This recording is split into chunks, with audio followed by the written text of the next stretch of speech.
நன்மையா எஜுகேஷன் சார்பாக அனைவருக்கும் வணக்கம். இன்றைய நாளேடுகளான தி இந்து தமிழ் நாளிதழ் மற்றும் தினமணி நாளிதழ் ஆகியவற்றிலிருந்து எடுக்கப்பட்ட செய்தி குறிப்புகளை நம்ம டிஎன்பிசி எக்ஸாம் பாயிண்ட் ஆஃப் வியூவில் பார்க்க போகிறோம்.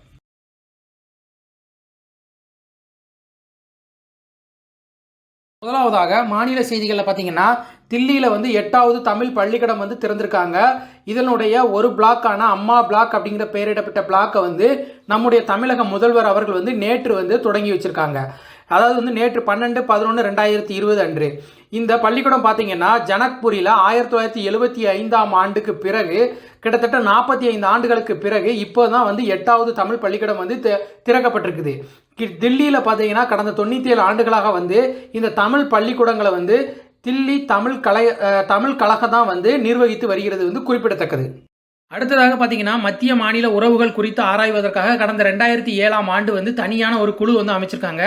இதுக்கு பார்த்தீங்கன்னா ஓய்வு பெற்ற நீதிபதி மதன் மோகன் புஞ்சி அப்படிங்கிறவங்க தலைமையில் அமைச்சிருக்காங்க. இவங்க 115 பரிந்துரைகளை தமிழக அரசுக்கு அளிச்சிருக்காங்க. இந்த பரிந்துரைகளை குறித்து ஆராய்வதற்காக முதல்வர் தலைமையிலான ஒரு குழு அமைச்சு அதை ஆராய்ஞ்சிட்டு இருக்காங்க. இதற்கு முன்னதாக இதே மாதிரி எப்போ ஆரம்பிச்சாங்க அப்படின்னு பார்த்தீங்கன்னா 1983ஆம் ஆண்டு சர்க்காரியா தலைமையில் இது போன்ற ஒரு குழு அமைச்சாங்க. அந்த குழு பார்த்தீங்கன்னா தனது அறிக்கையை 1988 சமர்ப்பித்தது குறிப்பிடத்தக்கது.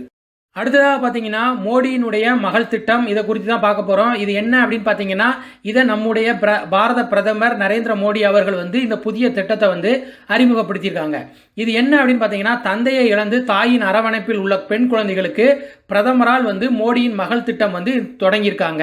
இந்த திட்டத்தில் தந்தையை இழந்த பெண் குழந்தைகளுக்கு பார்த்தீங்கன்னா 5 ஆண்டுகள் வரை கல்வி உதவித்தொகை கிடைக்கும். நன்றாக படிக்கக்கூடிய பெண் குழந்தைகளுக்கு பார்த்தீங்கன்னா 5 ஆண்டுகளுக்கு பிறகும் தேவையான கல்வி உதவிகள் கிடைக்கும் அப்படிங்கிறத மோடியை அறிவிச்சிருக்காங்க. மேலும் பார்த்தீங்கன்னா பிரதமர் மோடி அவர்கள் அறிவித்த செல்வ மகள் சேமிப்பு திட்டத்தில் தமிழகம் தான் முதலிடத்தில் இருக்குது அப்படிங்கிறதை குறிப்பிட்டு சொல்லியிருக்காங்க. அடுத்ததாக பார்த்தீங்கன்னா திருநெல்வேலி மனோன்மணியம் சுந்தரனார் பல்கலைக்கழகத்தில் முதுநிலை ஆங்கில பாடப்பிரிவில் இருக்கக்கூடிய அருந்ததி ராய் எழுதிய வாக்கிங் வித் தி காம்ரேட்ஸ் அப்படிங்கிற புத்தகம் இடம்பெற்றிருக்குது. இந்த புத்தகத்தை தற்போது நீக்கியிருக்காங்க.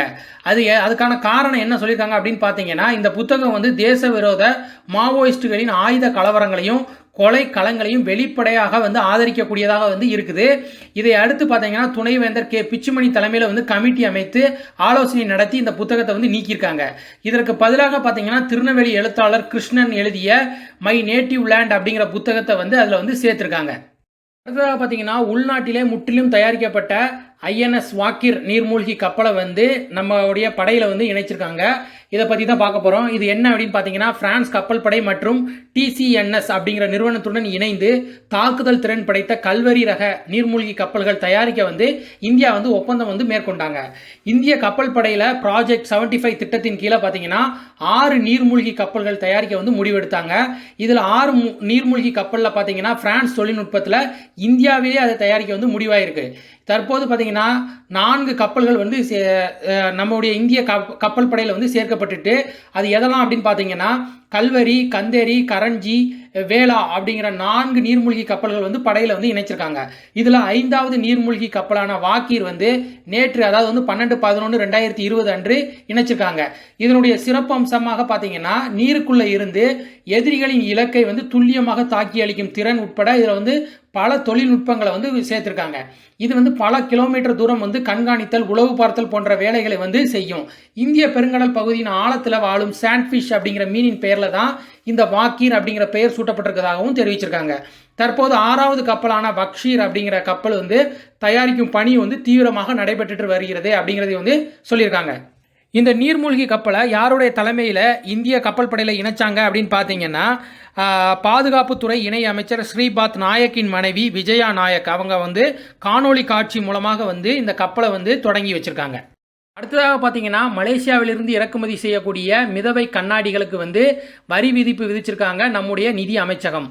இது என்ன சொல்லியிருக்காங்க அப்படின்னு பார்த்தீங்கன்னா உள்ளூரில் தயாரிக்கக்கூடிய இந்த பொருட்களுக்கு பாதிப்பு ஏற்படுவதால் இந்த வர்த்தக குறைதீர் பொது இயக்குநரகம் நடத்திய விசாரணையின் அடிப்படையில் இந்த வரி விதிப்பு செய்யப்படுவதாக நிதி அமைச்சகம் தெரிவிச்சிருக்காங்க. இது எதன் அடிப்படையில் அப்படின்னு பார்த்தீங்கன்னா பொருள் குவிப்பு தடுப்பு வரி விதிப்பு அப்படிங்கிற முறையில் தான் இந்த வரியை விதிச்சிருக்காங்க. இது அடுத்த 5 ஆண்டுகளுக்கு நடைமுறையில் இருக்கும் அப்படிங்கிறத சொல்லியிருக்காங்க. இந்த வரியை இந்திய ரூபாயில் தான் செலுத்த வேண்டும் அப்படிங்கிறதையும் வந்து சொல்லியிருக்காங்க. மலேசியாவிலிருந்து இறக்குமதி ஆகக்கூடிய மிதவை கண்ணாடி வகைகளுக்கு ஏற்ப டன்னுக்கு $273 முதல் $326 வரையில் வந்து வரி விதிக்கப்பட வாய்ப்பு இருப்பதாகவும் வந்து தெரிவிச்சிருக்காங்க.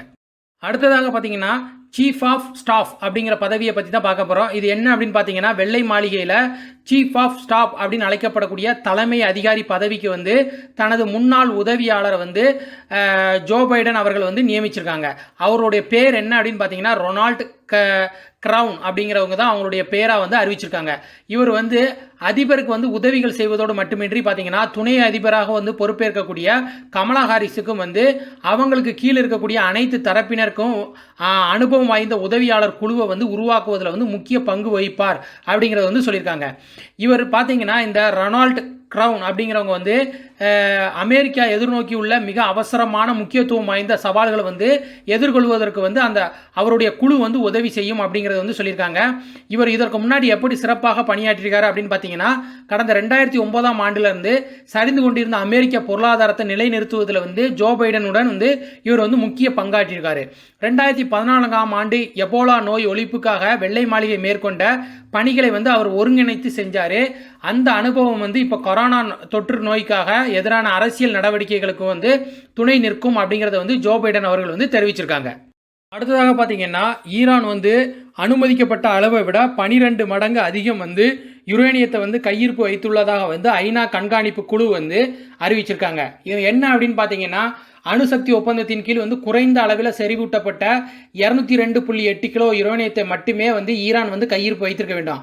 ஆனால் அத்தகைய யுரேனிய கையிருப்பை பார்த்தீங்கன்னா ஈரானில் தொடர்ந்து அது வந்து அதிகரிச்சுக்கிட்டே இருக்குது. கடந்த 2ஆம் தேதி நிலவரப்படி பார்த்தீங்கன்னா 2442.9 கிலோ செறிவூட்டப்பட்ட யுரேனியம் வந்து கையிருப்பு வைத்திருப்பதாக வந்து ஐநா கண்காணிப்பு குழு வந்து தெரிவிச்சிருக்காங்க. அணுசக்தி ஒப்பந்தம் அனுமதிக்கப்பட்ட விகிதத்தை விட அதிகமாக ஈரான் யுரேனியத்தை வந்து செறிவூட்டு வருகிறது அப்படிங்கிறது வந்து சொல்லியிருக்காங்க. அதில் ஈரான் பார்த்தீங்கன்னா 3.67% மேல் வந்து ஈரான் செறிவூட்டக்கூடாது அப்படிங்கிறதையும் சொல்லியிருந்தாங்க.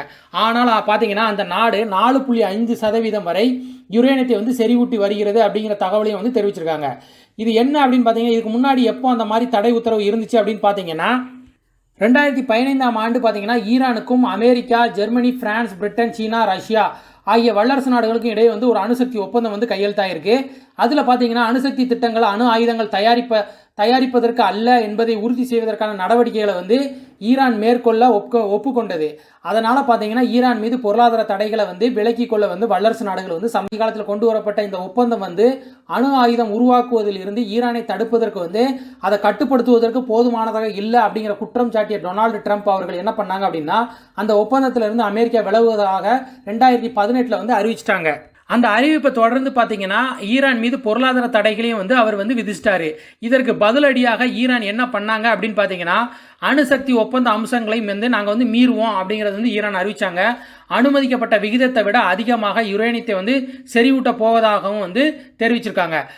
அதே மாதிரி பார்த்தீங்கன்னா செறிவூட்டப்பட்ட யுரேனியத்தை வந்து கையிருப்பு வைக்க போவதாகவும் வந்து ஈரான் வந்து அறிவிச்சிருக்காங்க. நன்மையா எஜுகேஷன் சார்பாக அனைவருக்கும் நன்றி. உங்கள் அன்போடும் ஆதரவோடும் 100 சப்ஸ்கிரைபர்கள் என்ற நிலையை வந்து எட்டியிருக்கோம். தொடர்ந்து உங்கள் அன்பையும் ஆதரவையும் வந்து எங்களுக்கு தர வேண்டும் அப்படிங்கிறது வந்து தாழ்மையோடு கேட்டுக்கொள்கிறோம்.